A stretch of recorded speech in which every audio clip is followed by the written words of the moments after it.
Hello everyone, welcome to Nadlan. Today we have the final post number 6 from Dror Dorinbaum, the magic formula of real estate. So let's get to it.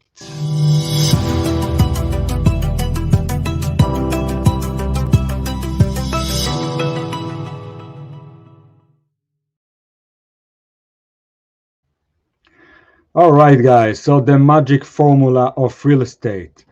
So we got to the finale.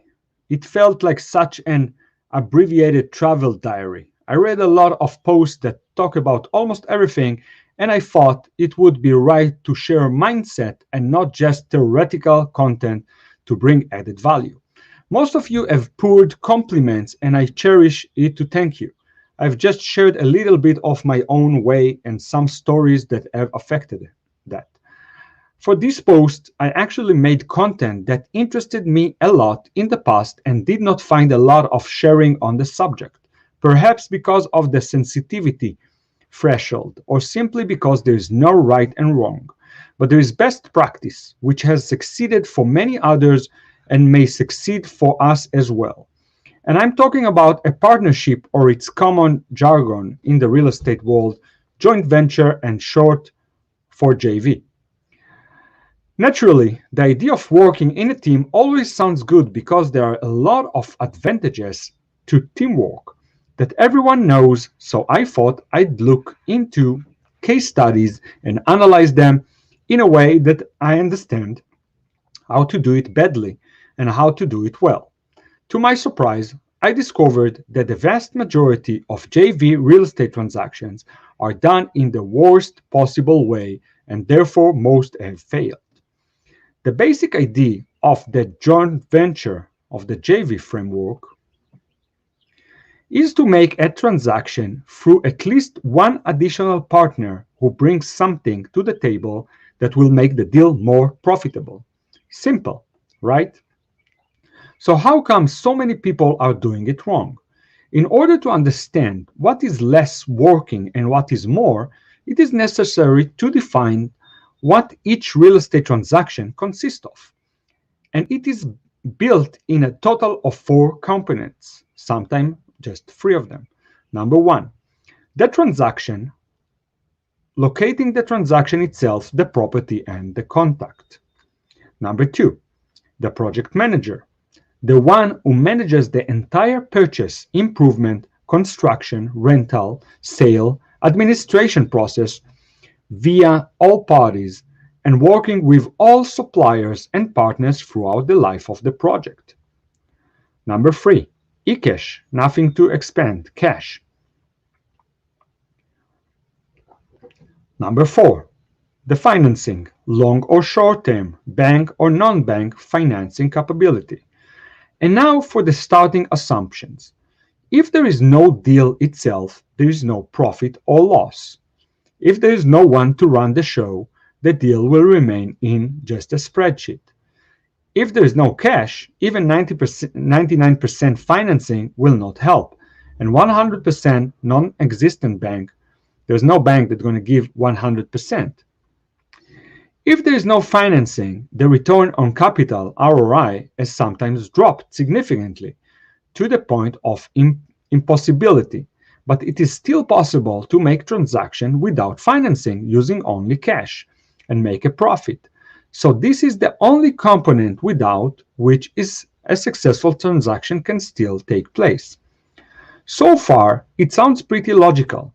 And now, let's take some scenarios that on the face of it sounds like they should work and will never work as is. 2 partners with insane knowledge in real estate project management without liquid cash or raising 100% of the financing. A partner with cash and a partner who brings the deal of the century, but they both do not know how to manage a project. Another scenario, a partner with cash and a partner with fundraising ability without the ability to analyze or locate a good deal and manage it. And another scenario, partner with cash and project management ability and partner who brings the deal, but both do not have the ability to raise funds. When opened this way, it is quite clear how it can work, of course, but more importantly, it is quite clear that without one component out of four, either the deal will not be executed, or it will be unprofitable, or it will fail in operation. And therefore, according to their level of equal importance, they are basically equal in their value. There is no transaction similar to the other, and each is characterized by completely different risk or chance levels, even if the two transactions are two houses adjacent to the same street. But to start working on a partnership outline in a deal, you need an anchor model on which we will place the four components in a way that will work for everyone. And it must work for everyone. There is no good way out of the JV outline that does not work for everyone. Everyone has to make a profit. Everyone has to bear the level of risk or chance according to the level of investment. Sounds complicated, but it is not. If you use this model on the four components equally at first, each component in the transaction is equal to 25%. Raising an eyebrow while 3, 2, 1. Yes, what you heard, each component is equivalent to 25% of the total transaction. And if so, then of course, so it is percentage of final profit in the project. Clarification before proceeding. A good deal can be put on the model. The model cannot be put on a bad deal. And if a partner chooses one or more slots, he must prove that he is capable of meeting it with honors. Deal equals 25%. Management equal 25%. Financing equal 25%. Cash equals 25%. A theoretical example of a comparison between the JV outline and the acquisition of a classic rental. Scenario A. Classic rental purchase. Single buyer in cash. A home purchase for $160,000 can theoretically generate rental income of $1,500. If purchased in cash, will yield about 7% return after deducting current management expenses before tax for the approved buyer. Scenario B. Purchase in outline JV. Two buyers in the JV outline, a cash partner and a managing partner who brought the deal and financing. The same house was purchased 25% cash by cash partner and funded 75% through non-bank financing for 30 years by a managing partner. Out of the $1,500 rent will be left, say, around $500 after mortgage and ongoing management expenses, including everything, which sucks, but wait. The cash partner only put in $40K, which is 25% of the deal price. So if the cash partner withdraws $400, you will actually get 12% ROI. In addition, $100 can attract a managing partner as a dividend. The actual return is lower than what the cash partner pulled, but he gets cash on cash very high.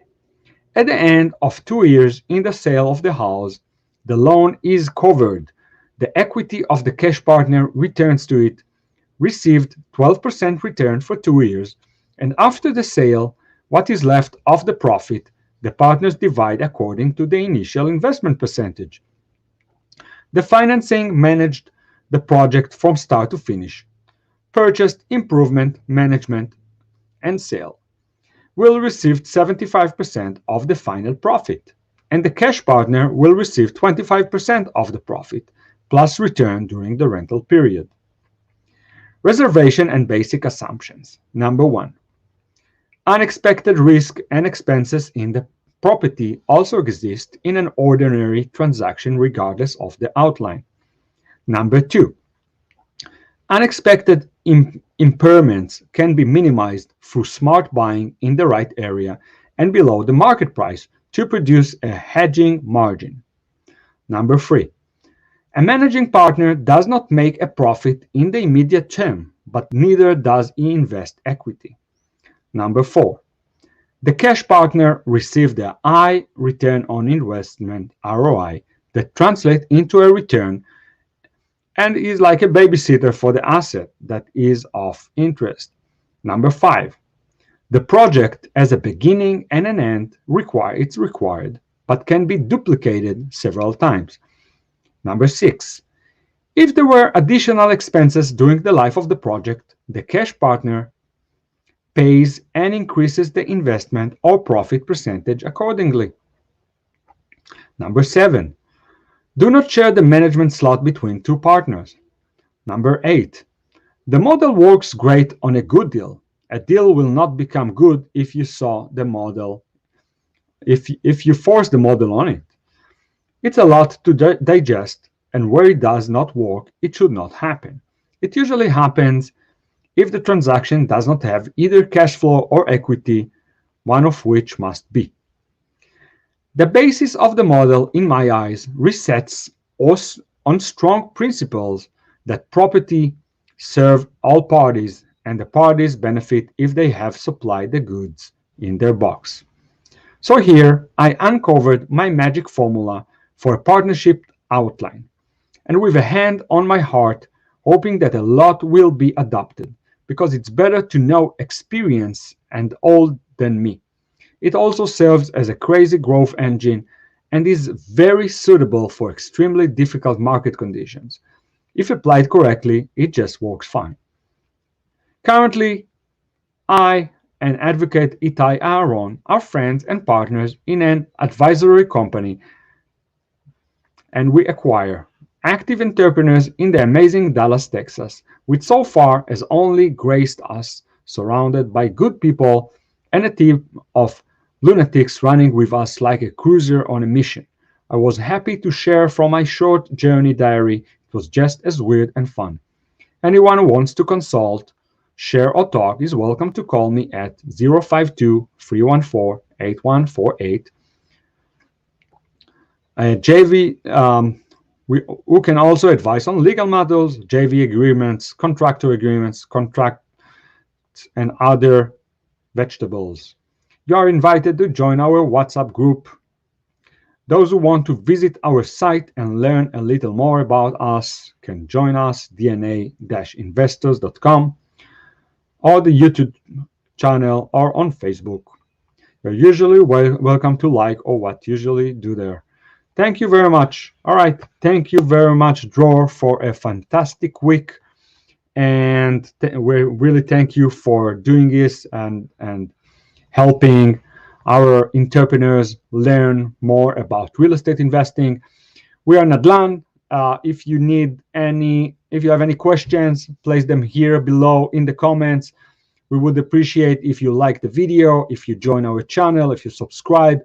If you're looking for anything like real estate financing for Americans or for foreign nationals, we have a service that actually place an auction on your request. You go to nadlancapitalgroup.com, you fill up the application, and it goes to hundreds of different lenders that compete on your loan.